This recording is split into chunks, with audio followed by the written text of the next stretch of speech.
भाग्य को कोसने वाले लोग इस कहानी को एक बार जरूर सुने।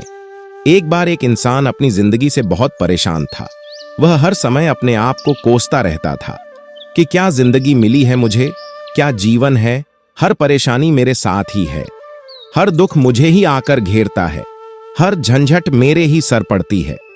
एक दिन इसी तरह अपने आप को बैठा हुआ कोस रहा था कि क्या नसीब है मेरा, क्या किस्मत है मेरी, क्या जिंदगी है मेरी, कि तभी अचानक एक बाज अपने शिकार को पंजों में दबाए हुए एक पेड़ पर आकर बैठ जाता है और वहीं पर अपने उस शिकार को खाने लग जाता है।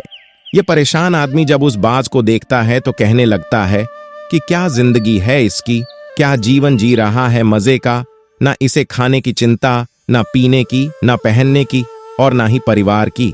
शिकार करता है और मस्त खुली हवाओं में कभी इधर घूमता है, कभी उधर घूमता है, सारे दिन आसमान में उड़ता रहता है।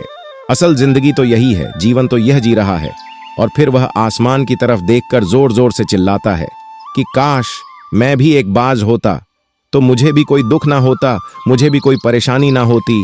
काश मैं भी एक बाज होता।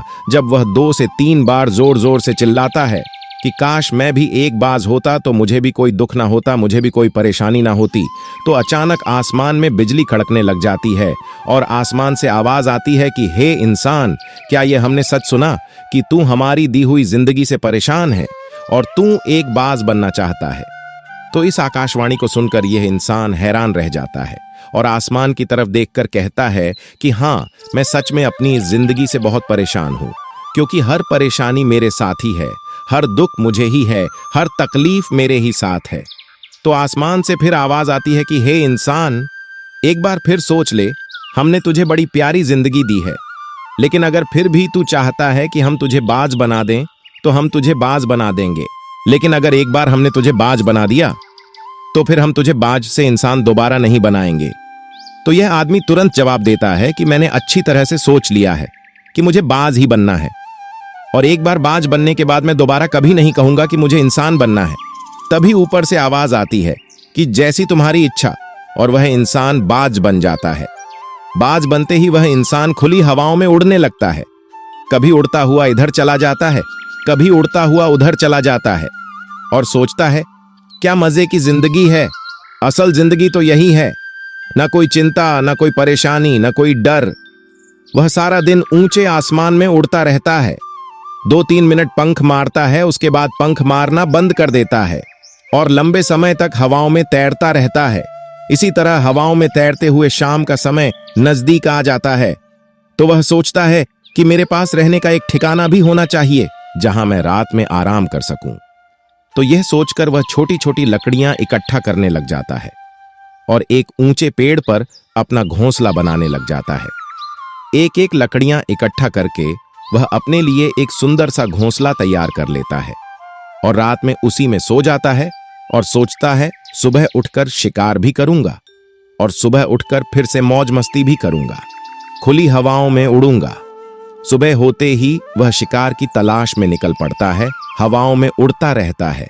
ऊपर से जाकर देखता है कि कहीं जमीन पर मुझे कोई शिकार नजर आए तो मैं तुरंत जाकर उसे दबोच लूं और वहीं पर खा लूं, लेकिन उसे कोई शिकार नजर नहीं आता।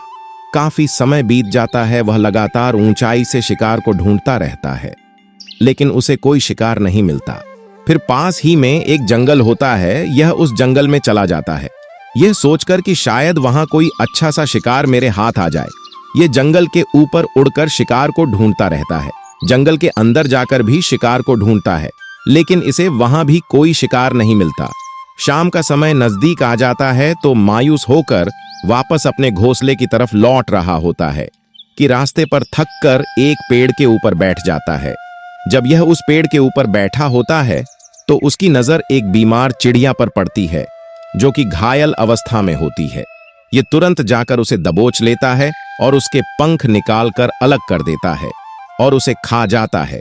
उस चिड़िया को खाने के बाद वह अपने घोंसले की तरफ उड़ जाता है और रास्ते में सोचता है कि चलो बीमार चिड़िया ही सही, लेकिन कुछ तो खाने को मिला। वह अपने घोंसले पर पहुंचकर आराम करने लगता है और सोचता है कि सुबह एक अच्छा सा शिकार पकड़ूंगा और अपनी भूख मिटा लूंगा। जैसे ही सुबह का प्रकाश होता है, यह निकल पड़ता है अपने शिकार की तलाश में हवा में उड़ता रहता है, लेकिन आज फिर कोई शिकार इसके हाथ नहीं आता। काफी समय बीत जाता है। यह ऊंचाइयों पर जाकर अपनी तेज नजरों से शिकार को ढूंढने की पूरी कोशिश करता है, लेकिन इसे कोई भी शिकार नजर नहीं आता। फिर यह पास के उस जंगल की तरफ चला जाता है, लेकिन इसे वहां भी कोई शिकार नहीं मिलता। इसी प्रकार पूरे दिन उड़ते उड़ते शाम का समय नजदीक आ जाता है, तो यह निराश होकर वापस लौटने लगता है और रास्ते में एक पेड़ पर आकर बैठ जाता है और सोचता है शायद आज फिर कोई बीमार चिड़िया मेरा इंतजार कर रही हो। लेकिन हर बार किस्मत मेहरबान थोड़ी होती है। आज इसे कोई बीमार चिड़िया नहीं मिलती। यह थक हार कर वापस अपने घोंसले की तरफ चल पड़ता है और घोंसले पर पहुंचकर भूखा प्यासा ही सो जाता है और सोचता है कि सुबह एक बड़ा सा शिकार पकड़ूंगा और आज की भूख भी मिटा लूंगा। यह रात को अपने घोंसले में सोया होता है। यह गहरी नींद में होता है कि तभी एक भयानक तूफान आता है। इस तूफान की हवा इतनी तेज होती है कि इसके घोंसले को उड़ाकर एक जगह फेंक देता है और उसे कहीं दूर दूसरी जगह फेंक देता है। तो यह जहां पर गिरता है वहां नीचे एक नोकदार लकड़ी पड़ी होती है जो इसके पंजे में गड़ जाती है और इसे बुरी तरह घायल कर देती है। तूफान रुकने के बाद बारिश शुरू हो जाती है। तेज बारिश होती रहती है, पर यह किसी तरह से पेड़ों के नीचे छुप कर बैठा रहता है। बड़ी मुश्किल से इसकी रात कटती है। जब सुबह होती है तो बारिश रुक जाती है।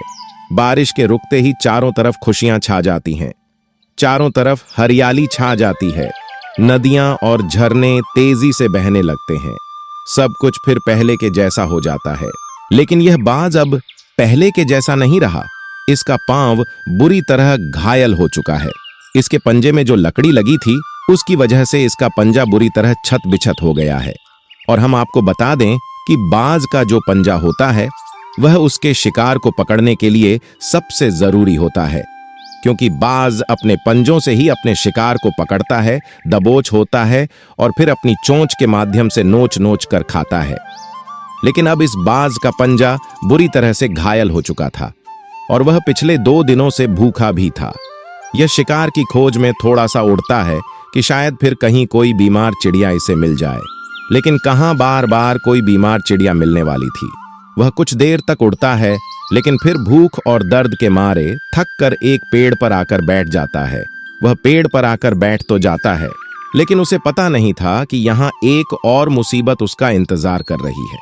और वह मुसीबत यह थी कि 8-10 कौओं का एक झुंड मिलकर इसे परेशान करने लग जाते हैं। इसके ऊपर आकर इसके घाव में चोंच मारने लग जाते हैं। उन्हें भी पता चल जाता है कि यह बाज घायल है और भूख की वजह से कमजोर भी है। यह बाज उनसे बचने के लिए थोड़ा सा उड़ता है और फिर जाकर बैठ जाता है। उनसे पीछा छुड़ाने का प्रयास करता है, लेकिन वह फिर इसके पीछे आ जाते हैं। तो यह फिर उड़कर थोड़ी दूर चला जाता है, लेकिन वह इसका पीछा नहीं छोड़ते और बार बार इसके पास आकर इसे परेशान करते हैं। कौवे अक्सर बाज के साथ ऐसा करते हैं, लेकिन फिर बाज भी उनके साथ एक खेल खेलता है। जब कौओं का झुंड बाज को परेशान करता है और उनका पीछा नहीं छोड़ता, तो बाज हवा में सीधी उड़ान भरने लग जाता है। वह तेजी से सीधा ऊपर की ओर उड़ने लग जाता है। कौवे भी उसके पीछे उड़ते हैं, लेकिन कुछ देर तक उड़ने के बाद कौवे ऐसी ऊंचाई पर पहुंच जाते हैं जहां पर उन्हें ठीक से ऑक्सीजन मिलनी बंद हो जाती है। उनका दम घुटने लग जाता है, उनकी सांस रुकने लग जाती है।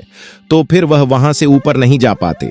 पर क्योंकि बाज तो बादलों से भी ऊपर उड़ सकता है, इसीलिए वह तो ऊपर चला जाता है।